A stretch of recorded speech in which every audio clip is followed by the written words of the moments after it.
রূপালী ইলিশ। এটা কি সাগরের নাকি পদ্মার? এটা অরিজিনাল পদ্মার মাছ। অরিজিনাল পদ্মার মাছ। পদ্মার 2 নম্বর পদ্মা না। কয় টাকা কেজি? এটা একদম 900 টাকা কেজি ভাই। 900 টাকা কেজি। যদি পছন্দ হয় তুমি পারো আনলে ভাই 16 বাদ যাওগা। রূপালী ইলিশের কেজি 900। এত এইটা তো 300 350 গতবারে খাইছি।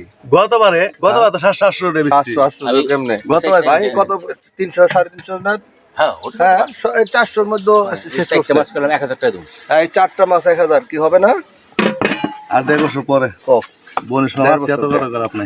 ইলিশ তো এখন মৌসুম চলতেছে পুরো। দে দাও দাদা আমি গাড়ো কিনাবেন নাই। আমি এত গাডও কিনা পাই নাই। দর্শক এই যে গাডও বলে কিনতে পারে না, এই মাছ এত দাম। 250 টাকা পিস। 250 টাকা পিস। এটাকে ইলিশ মাছের দাম এত কেন? এত কেন? কেন কেমাই কমু ভাই হনে আমরা কমু কামাই। এই রূপালী ইলিশ এখন ভারত যায় না, বাংলাদেশের বিক্রি হইতেছে ভাই। ওই যে সাগরের ভিতরে মাছ মারে হেন ধনে সব পার্সেল করে দিতেছে সৌদি, কুয়েতে, নানা বিদেশ রাষ্ট্র, অন্য দেশে হইতেছে গেতাছে গা।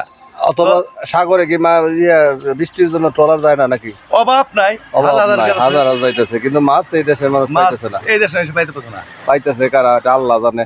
ওখানে ভাই উনি যে বিদেশ লাইন করছে, বিদেশে সব পাঠাইতেছে, বিদেশে যাইতেছে বিভিন্ন দেশে। দর্শক এই অবস্থা মাছের। বাদ আরো